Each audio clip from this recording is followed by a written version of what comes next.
Bueno, bienvenidos a No Estoy Loco. Es el sistema.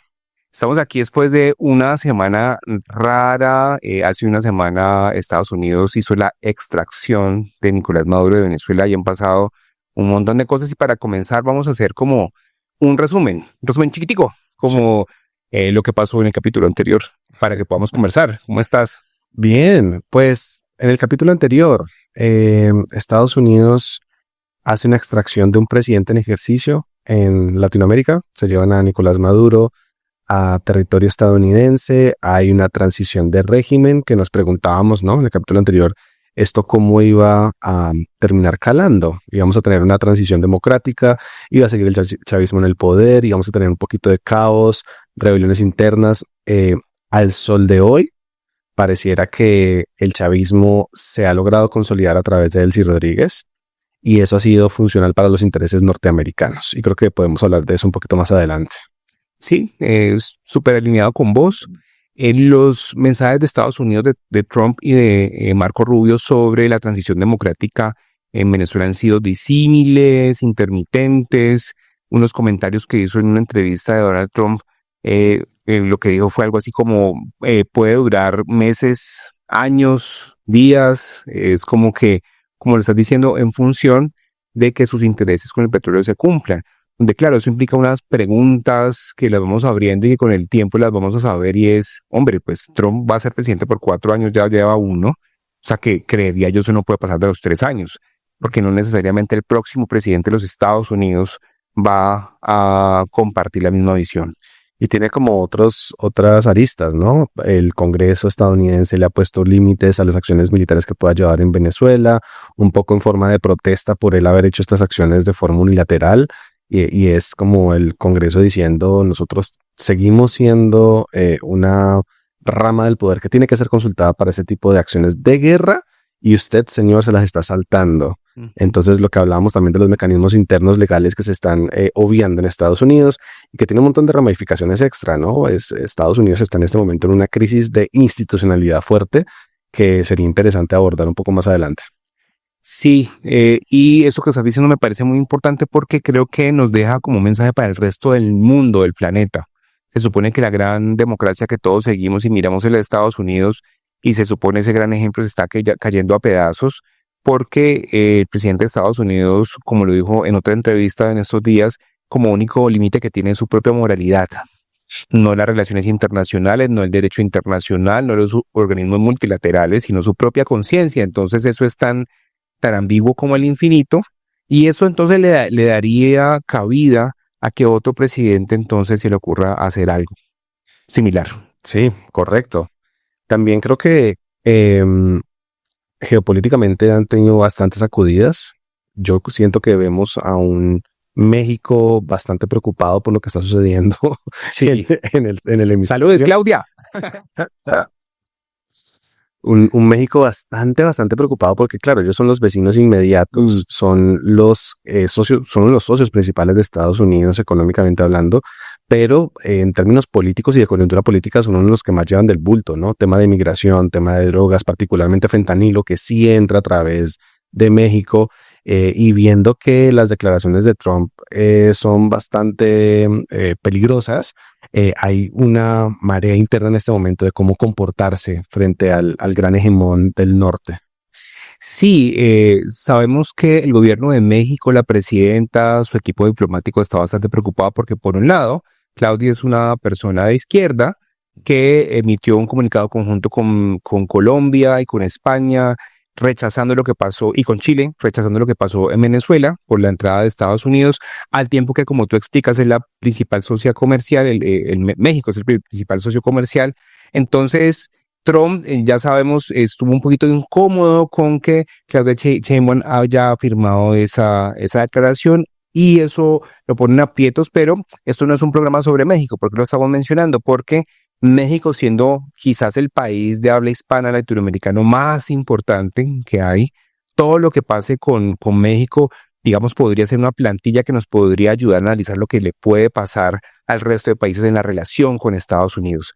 De hecho, Claudia Sheinbaum había tenido un gran rol porque después de él tener un discurso muy crítico con México, se supone ella lo ayudó a calmar, pero esta nueva circunstancia le ha dado unos nuevos aires al presidente Trump. Correcto. Y yo creo que ahora sí entramos en materia, ¿no? Colombia. Colombia ha tenido también sus propios avances. Hemos tenido, después de unas declaraciones bastante peligrosas post 3 de enero, que fue el momento en el que detienen a Maduro, secuestran a Maduro, se llevan a Maduro a Estados Unidos, como queramos llamarlo. Capturan, visitan, abrazan, besan, consienten, refugian. Después de ese 3 de enero, las declaraciones de Marco Rubio y de Donald Trump daban a entender que Petro podía ser el siguiente, que no descartaban una acción militar en Colombia, y estuvimos en unos momentos de mucha tensión diplomática, pensando como, bueno, ¿qué tan cierto puede ser que Estados Unidos se meta a Colombia y bajo qué características? Y también planteábamos en el capítulo anterior que este era un momento para que Petro se comportara de una forma diferente, más diplomática, que no usara esta coyuntura con réditos electorales, sino que se tomara en serio la amenaza y se comportara como un jefe de Estado. Y creo yo que hasta el momento lo está haciendo. Hacen una llamada, hacen unos intentos de conexión con Estados Unidos y parece que va a haber una visita en los próximos días. Sí, retomando lo que estás diciendo, el día de la llamada, para los que de pronto no estaban enterados, el día de la llamada, Petro estaba en la Plaza de Bolívar porque iba a hacer una gran manifestación en contra del imperialismo yanqui, a favor de la soberanía nacional, movilizando a la nación entera. Fueron 3,000 personas para defenderlo frente a la intromisión de los Estados Unidos de América. Y en ese momento, en medio del evento, en Noticias 1 apareció la toma de la canciller que estaba ahí rodeada de una bandera en medio de la movilización, saliendo porque le informaban desde la Cancillería, canciller, hay algo urgente que tiene que venir a resolver, y ella corriendo solamente con una escolta en medio de la gente fue al Palacio de San Carlos para entonces empezar a armar lo que iba a ser la llamada. Si vemos la imagen, la misma chaqueta que tenía Trump el día de la manifestación, es la misma chaqueta con la que él aparece en la llamada con Donald Trump. Petro. Sí. ¡Oh, qué lapsus tan interesante! Tan diciente. Sí, el inconsciente político. Bueno, esa es otra teoría que luego escribiremos.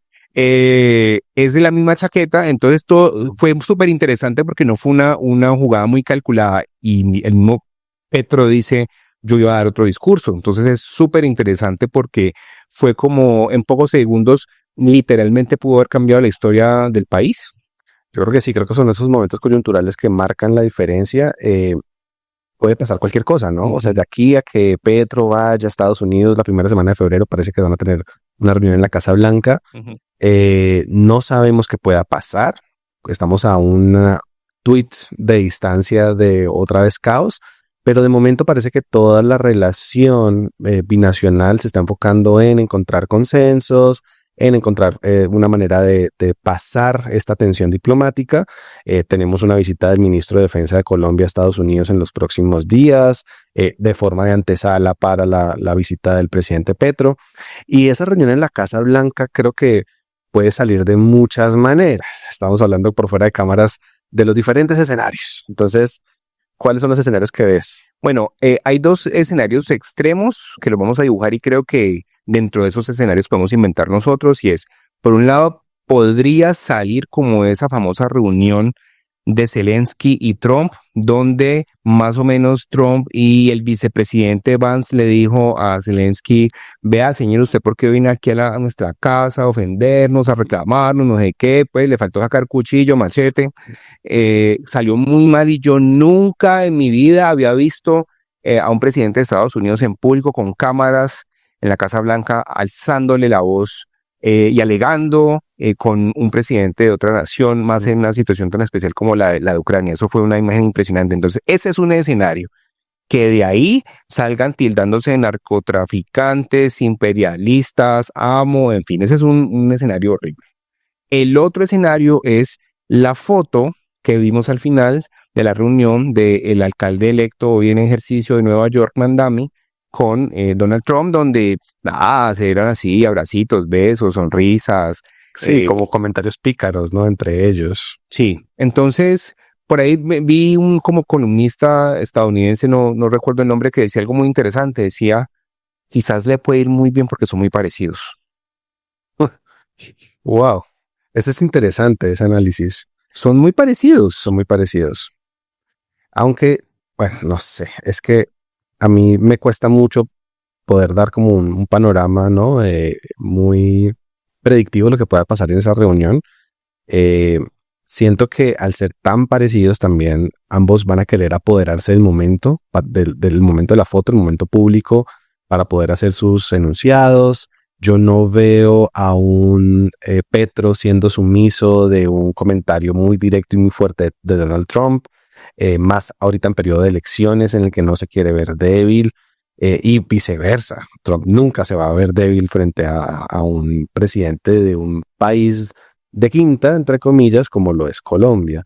Entonces yo creo que eso va a ser un problema muy tenso si alguno de los dos llega a hacer un comentario fuera de lugar. Y creo que ambos son muy propensos a poderlo hacer. Sí, mira, yo pienso que la reunión puede salir muy bien, no sé, no quiero ser optimista, quiero ser realista, porque a los dos les conviene que salga muy bien el encuentro. ¿Qué es lo que creo? De pronto tú compartes la opinión. ¿Por qué Donald Trump bajó el tono y decidió aceptar la llamada que se le comunicó ese día mientras estaba en una entrevista, iniciando una entrevista con el New York Times? Porque seguramente sus asesores, entre ellos Marco Rubio, le dijo, venga, Petro se va a ir en 6 meses. Lo más probable es que vamos a poder influir en las elecciones. Colombia ha sido el país más aliado de América Latina en relación a Estados Unidos. No nos interesa a través de Colombia echarnos el resto del continente encima. Llevémosla por la buena, este puede ser un loquito, no digo que pienso eso de Petro, este puede ser como un loquito, dejémoslo que haga bulla, llevémosla por la buena, que mirando a largo plazo puede ser mejor no chocar con él, porque creo que alguien inteligente debe saber que Gustavo Petro es un genio moviendo masas. Entonces me parece que ese es un primer interés de Donald Trump que puede sacar adelante teniendo una buena relación con Gustavo Petro.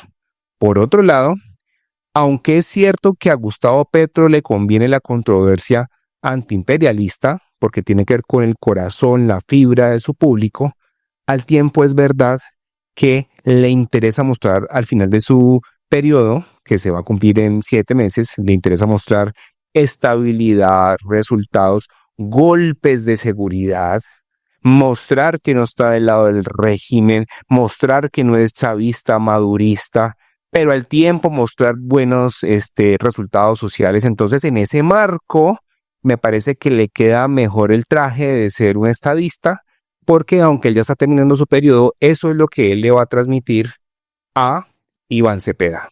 Entonces, yo creo que es una delgada línea donde es apasionante. Yo creo que él siente placer, eso es un análisis psicológico para luego, él siente placer en la controversia, en la construcción del enemigo, pero le conviene en este momento la mesura.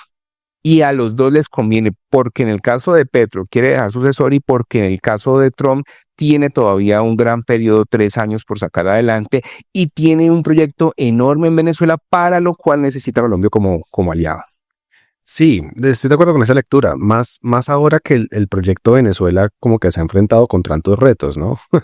Tenemos, sí, por un lado un régimen que parece que está siendo complaciente con las demandas del imperio.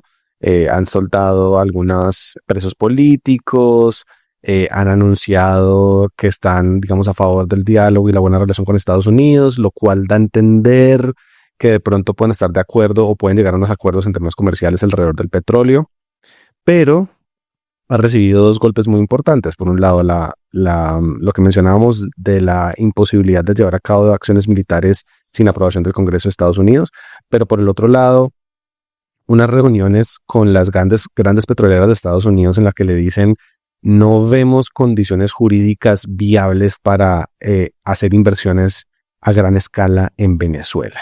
Y yo creo que es un poco derrumba la idea o que está intentando vender Trump de que esto iba a ser, pues digamos, un paraíso de negocios para Estados Unidos, donde iban a sacar un montón de réditos económicos que iban a pagar la misma transición democrática de régimen en Venezuela y que además iban a recibir el usufructo de esos recursos.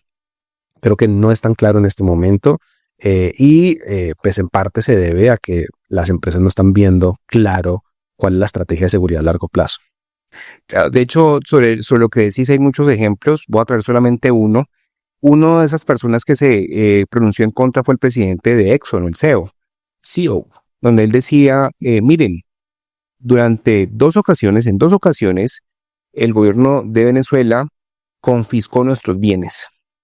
¿Qué me va a asegurar usted o cómo me va a asegurar usted que eso no va a pasar de nuevo? Y es Exxon. Sí, no es pues una petrolera ahí, no es Exxon. Exxon es la principal petrolera del mundo. Es que la principal petrolera del mundo te diga eso es complicado, ¿no? Entonces, mira que se me acaba de ocurrir algo muy interesante. Siempre hemos estado de acuerdo con que el principal interés de Estados Unidos es el petróleo. Pero desde el punto de vista de lo que estamos hablando, para que el proyecto del petróleo salga adelante, tiene que estar estabilizada la democracia, la institucionalidad, la estabilidad democrática, el ambiente tranquilo en el país. O sea que quizás no por vocación, sino por interés, tendrá que luchar por ese cometido. Sí, es posible que sean abocados a tener algún tipo de transición un poco más sólida, que le dé garantía jurídica a estas empresas de empezar a invertir en el negocio del petróleo en Venezuela. Eso puede ser un escenario posible que se abre para el país. Ojalá que así sea, y que esa transición pues sea democrática, amplia, incluyente, etc. Y aquí déjame interrumpirte, te digo otra cosa, pero no vas a abandonar la idea que me ibas a decir, y es, ahí estamos hablando de los intereses de Estados Unidos, ¿no? Un interés de Colombia, donde yo no sé si Petro lo va a querer sacar adelante o no, es que económicamente, a ver, no, paréntesis, no voy a decir que éticamente es correcto lo que hizo Estados Unidos, no, vamos a hablar de plata, vamos a hablar de política, ya el daño está hecho además, no hay dilema en el sentido en que ya lo pasado pasó. Cierro paréntesis, a Colombia le interesa el auge del petróleo en Venezuela. ¿Por qué? No por el petróleo directamente, sino porque tras la revitalización de la economía venezolana, ¿qué es lo que sigue? ¿Qué va a necesitar la sociedad venezolana? Va a necesitar alimentos, energía, mano de obra, materias primas. ¿Y quién es el socio comercial que está más cerca y por lo cual le podría dar valores más favorables? Colombia. Entonces, si Petro piensa en esa perspectiva, se va a montar en el plan. Lo que pasa es que hay una contradicción ideológica porque él está montado en el tema de la transición energética y no lo veo apoyando una agenda pro petróleo. Pero al tiempo, eso dice él, no sé si es verdad, dijo Petro que en la llamada, lo dijo en la entrevista de CBC, que en la llamada a Trump le habló de la importancia de la transición energética y de descarbonizar la economía. Entonces, que seguramente se lo tomó muy en serio Trump, ¿no? No, por favor, si es el próximo Nobel de la Paz, por favor. Deberíamos en estos días sacar así como una cartulina y decir, le dábamos el premio Nobel de Paz. Pues ya se lo dio la FIFA, ¿no? La FIFA se inventó un premio y le dijo, ¿nosotros qué premio? Podríamos hacer nosotros el premio a la paz, que la paz ficticia. Es una organización de fútbol, da un premio de paz nosotros porque no podemos hacerlo, ¿no? Deberíamos como... Sí, y parece hacerlo. Que el jueves también María Corina le va a dar su propio Nobel de Paz, o sea que ya tendría 3. Esto lo estamos grabando el lunes festivo, para que sepan por qué decimos el jueves. Sí. No, eso va a salir el martes. Sí, no, pues lo que se prevé, ojalá me equivoque, es que en esa reunión a la Casa Blanca María Corina le va a dar el Nobel de Paz y muy probablemente él lo va a recibir, y esto no tiene ningún tipo de validez, no quiero decir jurídica, pero institucional, porque la gente del Nobel ha dicho que eso no se puede delegar, no se puede entregar, pero pues igual vamos a ver una entrega simbólica, creo yo. Sí, ¿qué ibas a decir? ¿Que cuando te corté? No, ya se me olvidó. Sí, bueno. Pero conectando un poquito con lo que estábamos hablando de la triangulación Estados Unidos, Venezuela, Colombia, seguridad. Yo creo que ese va a ser el gran caballo de batalla que le puede servir tanto a los tres. Es decir, a Estados Unidos, en su nueva relación con Venezuela, le conviene dar unos duros golpes en materia de seguridad. Eso ayuda, contribuye a proyectar la idea de un país estabilizado y de una colaboración entre ambos regímenes. Y eso ayuda al tema el tema de inversión en temas de petróleo por parte de las petroleras estadounidenses, y a Colombia le sirve, porque es el golpe de seguridad de los grupos armados que se mueven en la frontera y que en este momento tienen un refugio en Venezuela. Y ya tenemos indicios publicados por Revista Semana, no sabemos qué tan verídicos son, de informes que hablan de posibles acciones conjuntas en la frontera venezolana entre los tres gobiernos. Entonces, si esto se llega a concretar, podríamos ver réditos positivos para ambos. ¿Quién sale perdiendo? El ELN. El ELN. Sí, sería el gran perdedor. De hecho, en esta entrevista de CBS o CBS, cuando la entrevistadora le pregunta por el ELN o por las guerrillas, perdona, Petro en Colombia, él dice, las guerrillas en Colombia no existen. Sí, ese es un mensaje, esa es una declaración de guerra. Entonces, ergo, no existen. Entonces, pues, voy a actuar con todo el peso de la ley. Me parece que ese es el mensaje, ¿no? Sí, es un viraje ya clarísimo en la política pública de seguridad. Lo hemos visto desde que nombraron al nuevo ministro de Defensa y creo que se termina de consolidar ahora. Y ese puede ser el gran punto de conexión. De hecho, yo creo que por eso es precisamente que va el ministro de Defensa en forma de avanzada a la visita del presidente, porque uno de los temas principales es seguridad. Seguridad, comercio son los dos temas más grandes, pero creo que seguridad es el más importante en este momento. Sí, entonces, pues totalmente de acuerdo con vos. Entonces, aquí hay una cosa muy interesante que es como de fondo, ¿no? Una pregunta que nos ha acompañado desde el principio es sobre qué es el centro político, qué es la izquierda, qué es la derecha, y lo traigo a colación es porque para que Petro salga en hombros, en este caso, tendrían que dar golpes de seguridad y pareciera que va para allá a propósito de esa entrevista. Entonces, es súper interesante ver a un gobierno de izquierda diciendo voy a actuar con todo el peso de la ley. No, y no son guerrillas, o sea, desconociendo el rol político de estas organizaciones también, que tiene todo el sentido desde el punto de vista militar, pero pues digamos para el tema de construcción de paz, que siempre ha sido la bandera de la izquierda, ¿no? Construcción de paz, el diálogo, el quitarle ese reconocimiento político a esos actores hace que sea muy difícil sentarse a negociar. Sí. Y pues es raro verlo en un gobierno de izquierda. Pero bueno, creo que también un poco para darle el beneficio al gobierno, pues ha sido muy difícil negociar con estos grupos armados ilegales. Ha sido muy complicado, lo han intentado por todos los frentes, con una política de seguridad que a mí me parece bastante fallida, pero lo han intentado. Entonces, pues es una consecuencia lógica de eso. Sí, yo creo que lo ha intentado de muchas maneras. También el gobierno lo ha hecho mal, pues. Sí, hay que decirlo. Yo creo que lo ha hecho mal, pero rescato el ensayo, el intento, lo rescato. Me parece que Iván Cepeda tiene ahí razón cuando lo dice, siempre valdrá la pena negociar, siempre valdrá la pena abrir espacios de diálogo. Las guerras se acaban con una negociación, decía Juan Manuel Santos en los tiempos de La Habana. Estamos de acuerdo, o estoy de acuerdo con eso, pero al gobierno le faltó rigor y a los grupos les faltó también voluntad. Me parece que todas las partes tienen responsabilidad. El gobierno tuvo, creo, las mejores intenciones del mundo, al tiempo que sacrificó el proyecto de paz por el capital político. ¿A qué me refiero? A que si de pronto se hubiera dado la oportunidad de incluir el talento del gobierno de Juan Manuel Santos, que sí tuvo unos resultados en la política de paz, hoy los resultados de Petro y de la nación serían diferentes. Pero bueno, eso es otro tema. Nos desviamos por el tema de paz. Y hay otra cosa a propósito de sus impulsos hacia la acción militar, y es que pues le quedan 7 meses. Es decir, en 7 meses no va a cerrar ninguna negociación de paz.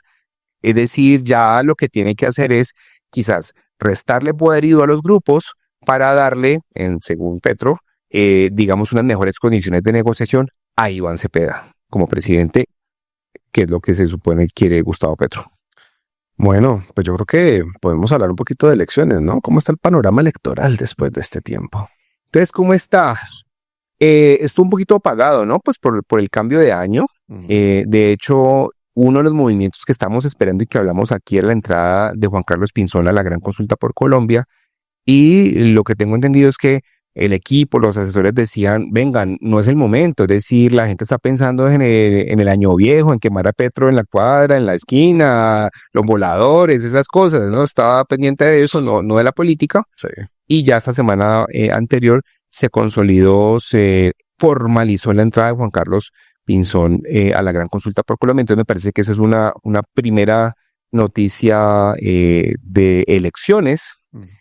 Que ojo, esto tiene toda la relación con lo que venimos conversando, porque Juan Carlos Pinzón, tú mismo lo decías en la conversación anterior, se supone es el candidato de Estados Unidos, porque ha tenido una larga trayectoria en Estados Unidos, porque ha sido embajador allá, por las conexiones que tiene allá. Porque cuando fue ministro de Defensa también, digamos, formó muchas relaciones con varios departamentos de seguridad de Estados Unidos. Exactamente. Entonces, Juan Carlos Pinzón es un punto, y los otros dos puntos pueden ser varios, pero otros dos son unas dos encuestas muy recientes. No sé si quisieras ahí empezar comentando algo. Sí. Retrocediendo un poquito, conectando el tema de Juan Carlos Pinzón, ¿por qué nos parece tan importante hablar de elecciones y de Pinzón en este momento? Es porque no queremos dejar pasar la idea de que Estados Unidos está con una nueva doctrina de injerencia. No necesariamente injerencia bélica, pero injerencia en elecciones. Y creo que compartimos la misma idea de que Colombia no va a ser un escenario diferente.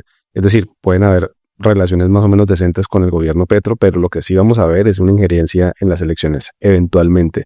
Y esa disputa va a ser pública o tal vez no tan pública en ciertos escenarios, pero creo que es muy importante empezar a analizar cuál va a ser ese candidato que Estados Unidos va a empezar a impulsar en su nueva doctrina Monroe, ¿no?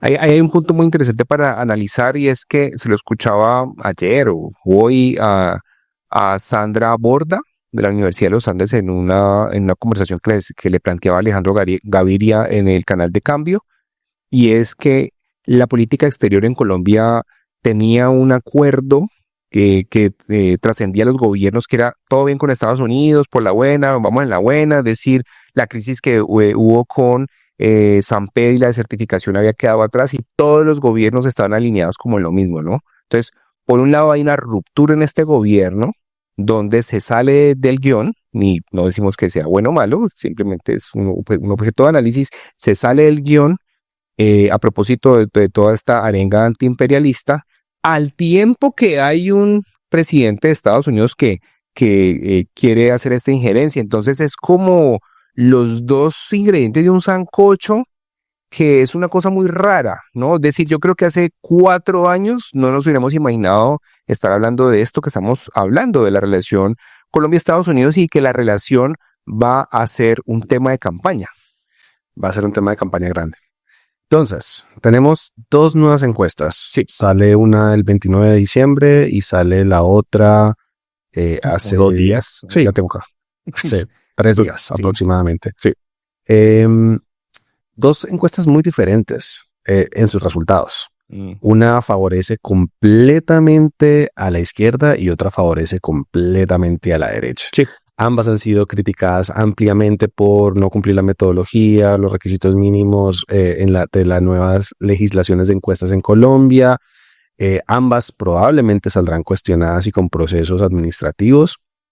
Pero aquí quiero hacer una pequeña adenda, y es que el cambio en las reglas de juego de encuestas en Colombia ha hecho que muchas encuestadoras no quieran participar del negocio por miedo a represalias y por miedo a procesos administrativos, porque las reglas han sido demasiado estrictas en temas de muestreo, en temas de margen de error, en temas de cuándo podían empezar siquiera a hacer la encuesta y cuándo debían publicarla. Hay muchos errores de interpretación y hay mucha intranquilidad por parte de los encuestadores que tradicionalmente publicaban en Colombia.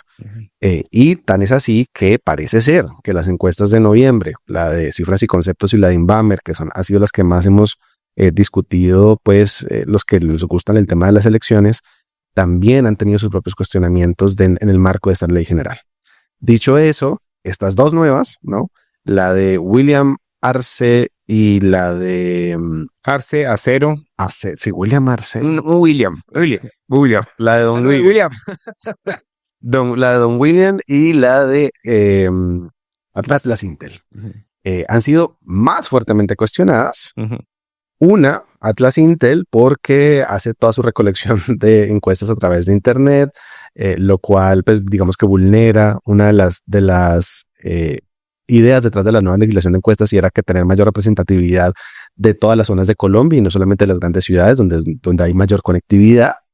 Y la de William, porque pues William ha sido investigado en el pasado por encuestas metodológicamente mediocres por el mismo Consejo Nacional Electoral. Entonces, ambas duramente cuestionadas, pero de ambas vamos a hablar porque no tenemos más información y tenemos que partir de algo para poder hablar de cómo se está moviendo la opinión pública. Y creo que ambas nos pueden dar un poquito de luces, ¿no? Sí. Entonces, William Acero Arango. William Acero. La encuesta de Don William nos propone un escenario absolutamente ganador para Iván Cepeda, 30% de intención de voto para él versus un 16% de intención de voto para Abelardo. Fajardo bajaba del 8 al 6 y el voto en blanco estaba como en 11-12% aproximadamente. Y de ahí para abajo todos los candidatos muy bajitos. Lo novedoso de esta encuesta, bueno, habían dos grandes novedades con la encuesta de William, ¿no? La primera era un Roy Barreras súper fuerte, Sí. más o menos en 6%, muy cerca a Fajardo, se volvía como el sexto candidato con más intención de voto del país, lo que le daba una posibilidad real de combatir en la Fajardo 6-7, Barrera 6-1. 6-1. Le da una posibilidad real de combatir en la consulta del Frente Amplio, Pacto Amplio, como sea que se llame hoy en día. La otra gran novedad era que Iván Cepeda ganaba en todos los escenarios en segunda vuelta. Sí. Entonces era como virtualmente ganador de todos los escenarios. Eso es la encuesta de Don William. Ahora, está la otra encuesta, la de Atlas Intel, la más reciente, y esta plantea un escenario completamente diferente. Una Abelardo Espriella en primer lugar con... no me acuerdo, pero ya te lo puedo decir, 28. 28%. Iván Cepeda segundo con un 26%. 26,5. 5. Un Fajardo que crece un puntico, pasa del 8 al 9. 9.4. 9.4. Una Claudia desinflada. Y dos temas muy interesantes para analizar. Un Pinzón muy fuerte con un 5.1%. Y una Paloma fuerte también con 5.1%. Uh-huh. Y lo que es todavía más novedoso es que en esta encuesta Iván Cepeda pierde en todos los escenarios. Entonces, ahí hay una contradicción muy fuerte entre ambas. Y quiero preguntarte como tus primeras reacciones, teniendo en cuenta que esto probablemente va a tener muchas críticas metodológicas y no sabemos qué tan ciertas pueden llegar a ser ambas, pero ¿qué te parece de estos escenarios que nos han planteado y las nuevas tendencias? Mira, lo primero es que William es una encuesta que, como tú dices, estuvo muy cuestionada metodológicamente. Al parecer ya ha tenido como unos temas legales y demás.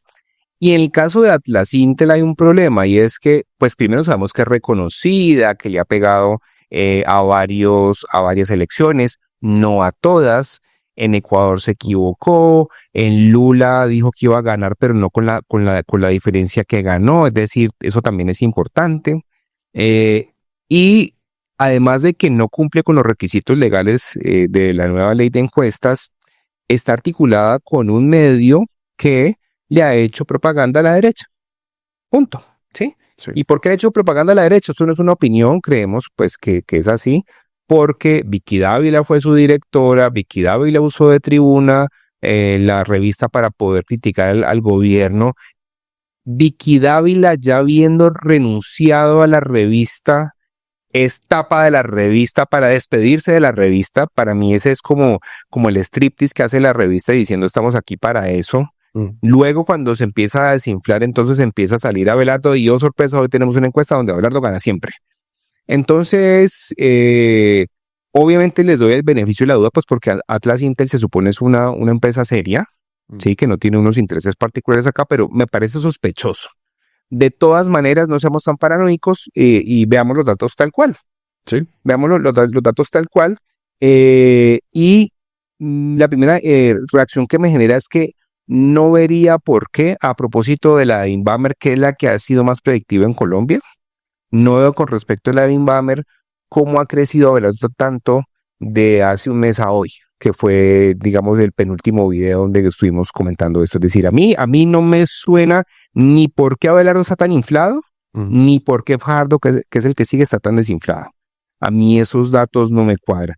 A mí que sí me cuadra, lo dijimos acá y lo confirmamos. Dijimos que tras los puchitos de los candidatos del Centro Democrático, al ya estar reunidos en la candidatura única de Paloma Valencia, dijimos que ella podía tener alrededor del 7, sabiendo que había gente que quizás no le iba a apoyar a ella, los votantes, sino quizás a Abelardo. Entonces, que Paloma no tenga el 7, sino el 5.1, me parece que es lógico. Y en esa misma orden de ideas, es lógico que Pinzón haya crecido como 4 puntos, esté ahorita en 5,1, porque seguramente también se benefició de esa purga que hubo en el Centro Democrático, como una impresión inicial. Yo comparto tu análisis. Ahora, ellos argumentan un punto que me parece sensato, pero que me parezca sensato, no sé si significa que la encuesta esté bien hecha o no. Pero el punto que ellos argumentan es que esta encuesta se hace después de lo de Venezuela. Y en el capítulo anterior hablábamos sobre el posible impacto de eso en el imaginario de los votantes.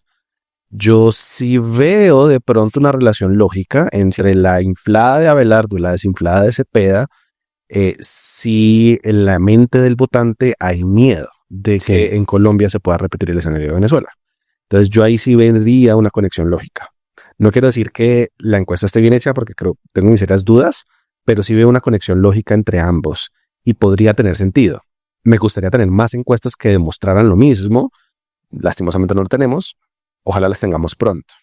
Pero yo sí puedo ver una conexión lógica ahí. Al igual que pudimos prever la conexión lógica de la subida de Paloma, la subida de Pinzón me parece espectacular porque también demuestra mucho que Paloma no logra reunir todo el votante de derecha y de ultraderecha en la gran consulta por Colombia. Y yo siento, bueno, ahí también hay unos resultados de esta encuesta que nos muestran cómo podría ser la elección de la gran consulta por Colombia. Y, oh sorpresa, Paloma es la primera opción, Pinzón es la segunda opción, pero no están tan lejos el uno del otro, ¿no?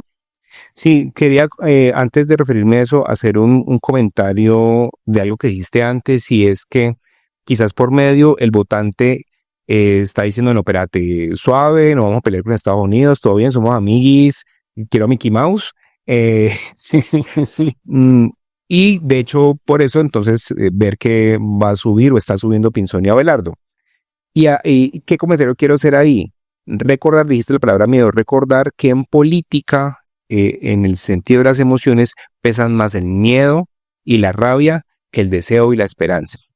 Es decir, yo creo, aquí yo tengo un sesgo personal, me desnudo, yo creo que la última candidatura que quizás generaba esperanza real era la de Antanas Mocus en el 2010, como que uno lo veía y uno decía, sí, vamos a estar mejor, sí, como que generaba esa sensación de bienestar. De hecho, saliendo del gobierno de Uribe, Antanas Mocus no tenía un discurso antiuribista durísimo. Su lema era legalidad democrática, como para oponerse a la seguridad democrática, y más allá de eso no iba a su oposición. Entonces, volviendo al presente, yo creo que, y me incluyo, yo creo que nos dio miedo. A mí me dio miedo. Cuando yo vi las bombas en Caracas, a mí me dio miedo. Cuando se amenazaron o amenazó Trump a Petro, yo sentí miedo. Claro, y hay gente que quizás siente miedo y el miedo salta a buscar un antídoto candidato contra el miedo. Claro. Y ahí se fortalece tu hipótesis que sí, que comparto plenamente, ¿no? Y no sé, quisiera también ahí como decir una cosa un poco más personal, una invitación. Yo quisiera que eligiéramos desde la esperanza. Y digo desde la esperanza, no la consulta, el Centro Esperanza, no me refiero a eso, sino desde el anhelo del país que queremos y votar por eso. Y alguien querrá más justicia social, todo bien, y seguramente votará el pacto, o alguien querrá más seguridad y crecimiento económico, todo bien, votará por la gran consulta por Colombia o por Abelardo, pero el punto es ese, ¿no? Como que la discusión se pueda armar en función de la visión de país, la solución de los problemas, no el oponente al que hay que derrotar, o no el emperador frente al que hay que defenderse. Volviendo a la pregunta que me hiciste sobre la gran consulta por Colombia, en la encuesta de Atlas Inter, entonces, además hay una pregunta por intención de voto al interior de la consulta. Aquí vamos con los números. Dice que Paloma sacaría el 19,1%, Juan Carlos Pinzón el 13,1%, solamente 6 puntos. Acaban de llegar y son los dos primeros, ¿no? Sí, Pinzón acaba de llegar y ya es el segundo. Eso dice muchísimo. De hecho, me parece sospechoso. Yo no sé si esta encuesta fue hecha antes o después de que lo oficializara, como que, ya sabemos que va a entrar, metámoslo. Sí, es como... Sí, puede ser. Aníbal Gaviria es una sorpresa, 11,1%. Sí, sorpresota. No pensaba que Aníbal Gaviria fuera a tener tanta intención de voto. Y una gran sorpresa que me alegra, de Juan Daniel Oviedo, del 10,6%. Que puede ser la gran sorpresa de esa consulta. Puede ser la gran sorpresa de esa consulta. Yo creo que ya nos sorprendió bastante en su candidatura en Bogotá. nadie se esperaba que fuera a arrebatarle el segundo puesto a Bolívar. Candidato del gobierno, con los recursos públicos del Estado. Sí, y Oviedo con una campaña totalmente austera, pucha, arrebata ese segundo lugar, lastimosamente no le da la intención de voto, no le dan los votos, perdón, para forzar una segunda vuelta donde probablemente le hubiera podido ir mejor contra Galán, pero pues hace una muy buena campaña y aquí lo está haciendo también muy bien, tan así que está por encima de Galán, el otro Galán, está por encima de Vicky Dávila, Galán Juan Manuel está por encima de Vicky Dávila, está muy por encima de Mauricio Cárdenas. Sí, entonces en ese orden de ideas sigo leyendo. Para mí el lote de los que pueden pelear están ahí. Paloma 19, Pinzón 13, Aníbal 11, Juan Daniel 10,6. Para abajo, Vicky Dávila 7, desinflada. Sí, desinflada. O sea, Paloma le lleva 12 puntos. Esta era su última oportunidad, ¿no? Esta era su última oportunidad. Era el último cartucho que estaba quemando Vicky Dávila. Definitivamente su candidatura fue inviable.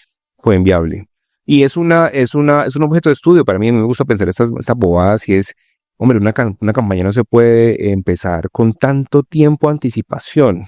O sea, eso me parece que es un error. Y yo se lo aprendí también a Carlos Fernando Galán cuando para la campaña de la alcaldía lo dijo en una entrevista. La gente le preguntaba, venga, ¿usted por qué no se ha lanzado? Y dijo, no, yo me voy a lanzar, pero yo ya hice una campaña, es extenuante, es larga, yo me lanzo más tarde. Y ganó. Sí. Y ganó. Sí, es un caso de estudio bien interesante. Es un caso de estudio. Y tú sabes que estaba pensando que de pronto es interesante, ¿no? Siendo ella la hija de la editorial Semana y teniendo esta encuesta tantos cuestionamientos, que no le vaya tan bien, también es muy diciente, ¿no? De qué tan objetiva puede llegar a ser esta encuesta o no. No, yo creo que, a ver, esta semana son los Gilinski.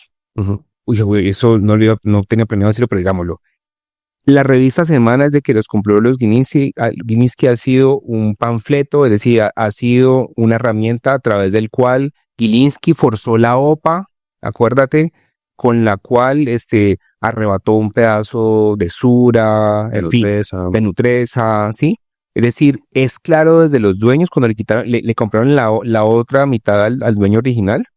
Es claro que Semana eso no da plata, eso da pérdidas, es un instrumento de poder, ¿sí? Es para influir y para influir la opinión pública. Entonces, pues ya cambiaron de interés, punto. Sí. Lo que acabaste de decir, Vicky 7, ya no importa, chao. Gracias. Gracias por participar. Bueno, sigamos. Vicky 7, David Luna 5-7. Mauricio Cárdenas 4-7 y me impresiona mucho. Juan Manuel gana el 4-2, el más bajito de todos, cuando en mediciones de hace algunos meses aparecía de segundo, de tercero, peleando visibilidad con Sergio Fajardo. Yo en algún momento pensé que Galán le iba a robar como la idea, la representación del centro a Sergio Fajardo y ahora en esta consulta aparece de último. Juan Manuel Galán, si nos estás escuchando, vender la identidad política cuesta. Yo creo que alrededor de Galán hay muchísimos errores. Todo el debate que hubo alrededor de Alejandro Gaviria, cabeza de lista, eso fue fatal. Las pugnas internas con su hermano también, un poco el llamado de su hermano de no tenemos por qué estar los dos hermanos, uno presidente y otro alcalde. Eso públicamente devastó también las aspiraciones. Y siento que también la desnaturalización de la misma consulta, es decir, lo mencionábamos también hace un par de capítulos, esto se volvió una consulta derecha. Punto. Entonces ahí ya no hay nada de centro y en ese contexto él pierde lo poquito que tenía de capital político porque ahí no hay nada que hacer. Ningún votante de centro va a decir, voy a votar por Juan Manuel Galán en la consulta. Entonces ya se volvió otra cosa. Sí, a mí me da mucho pesar de Juan Manuel Galán. Yo lo he escuchado personalmente, lo he escuchado en vivo, lo he escuchado durante una hora, hace unos 3 meses lo escuché. Es un man que tiene el país en la cabeza, es un estadista, conoce de política pública, conoce de, no sé, el sistema electoral, de fuerza pública, tiene formación de policía, es una cosa muy rara, tiene una historia personal interesante. Pero su cálculo político es como, por Dios, y me da a pensar porque casos como ese desfiguran el centro político, ¿sí? Sí. y hace pues como que la moderación y el diálogo sea más complicado y que sean las polaridades fuertes las que se impongan, pero bueno, eso será, mira, otro análisis para Más adelante. más adelante. A mí un tema interesante hablando del centro político es, bueno, los candidatos que quedaron, ¿no? Claudia López muy desinflada. Qué pesar. Claudia ya a punto de tener un pie en la tumba, lastimosamente, electoral, por supuesto. Y Abrazos para Claudia. abrazos para Claudia. Y lo otro, ¿no? Un Fajardo que no baja, pero está estancado. Está estancado, no ha crecido de la forma como intuimos que iba a crecer después de que esta consulta se derechizara. Pensamos que de pronto íbamos a ver una migración de intención de voto hacia Fajardo. No la hemos visto. Creo que todavía puede pasar, pero cada vez lo veo menos probable. Sí, mira, aquí está abriendo los puntajes. A ver, hagamos cuenticas. Fajardo 9.4, digamos que Claudia se le suma, entonces podría sumar llegar a 12. Y digamos que después de la gran consulta por Colombia, el 1-1 de Galán se vaya con él, 13-1, y se vaya con él también los votantes de él, no sé, los de Cárdenas, así, es decir, 13. Los de Oviedo. Sí, de 14, y el que sigue es Iván Cepeda con el 26. Sí. Entonces está muy, muy difícil. Entonces, a ver, pensemos qué le podría pasar a nuestro amigo, no es nuestro amigo, a Sergio Fajardo.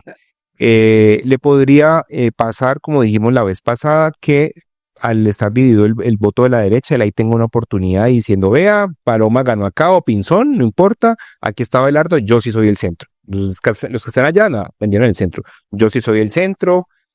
Fajardo dijo en la campaña anterior que él validaba el estallido social y que ahí había un dolor social, no que era una toma de guerrillas, ni para nada. Entonces, yo creo que él ahí tiene un chance. Está bravísimo, ¿no? Entonces, por ese lado mal. Segundo, podría ganar si suma Claudia y si suma Alejandro Gaviria. Alejandro Gaviria le hace una entrevista a Eva Rey hace un mes aproximadamente.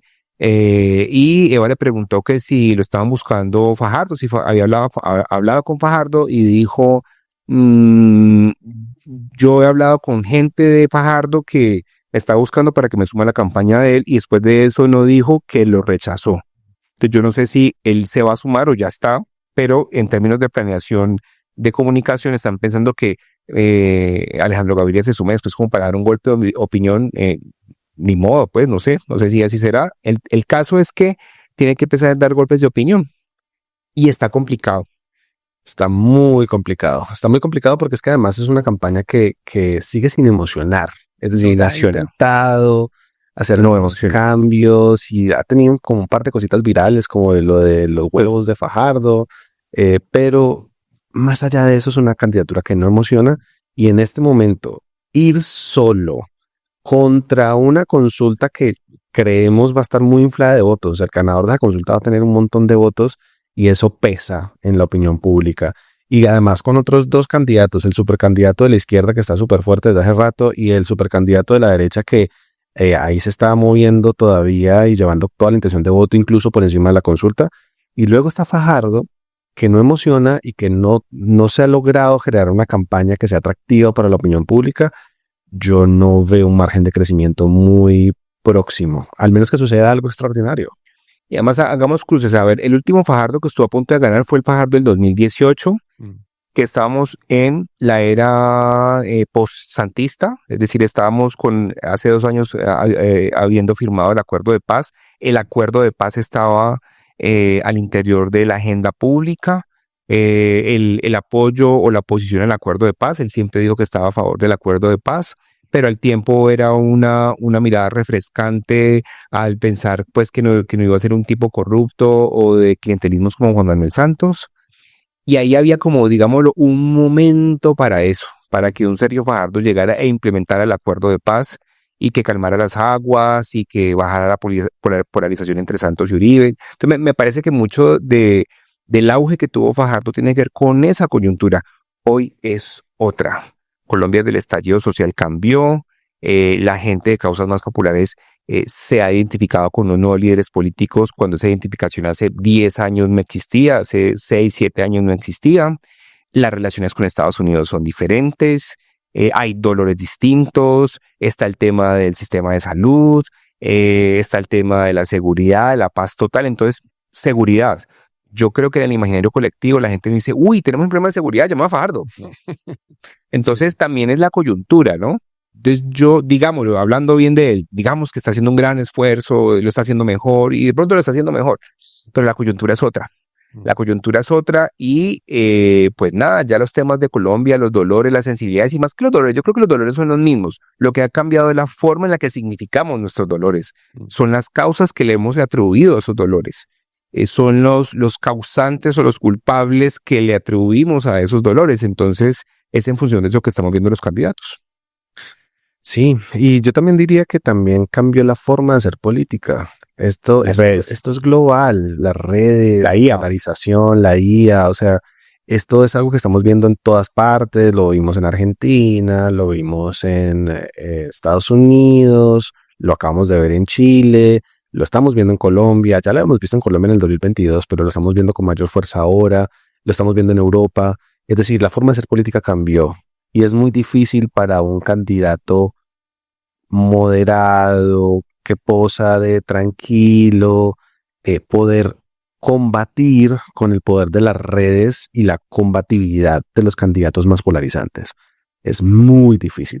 Y la opinión pública parece que está premiando más los otros candidatos que son un poquito más fuertes en su discurso.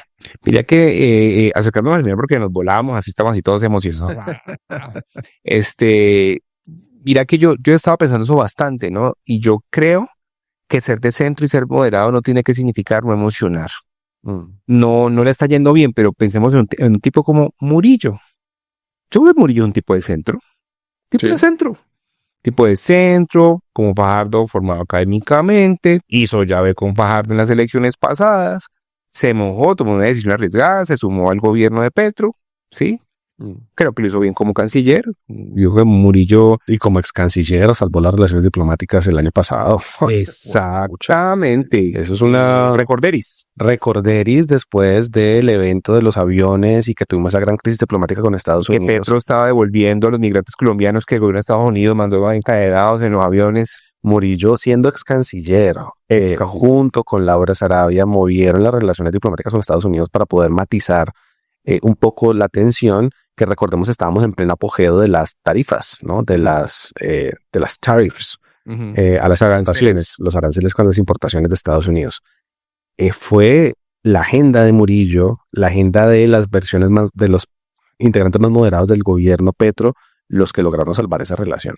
Sí, entonces volviendo a Murillo como un tipo de centro que hizo llave con Fajardo en la elección pasada, Murillo es un tipo de centro, pero Murillo es un tipo que emociona, es un tipo que habla de forma enérgica, es un tipo que le sale natural decir cosas muy concretas, identificando los problemas, mientras que a Fajardo ahí se me escampan las palabras, como que a veces como que aburre en la intelección, en el razonamiento del problema, no sé, hay algo en su comunicación que no transmite una gran pasión. Entonces yo creo que no es ser de centro.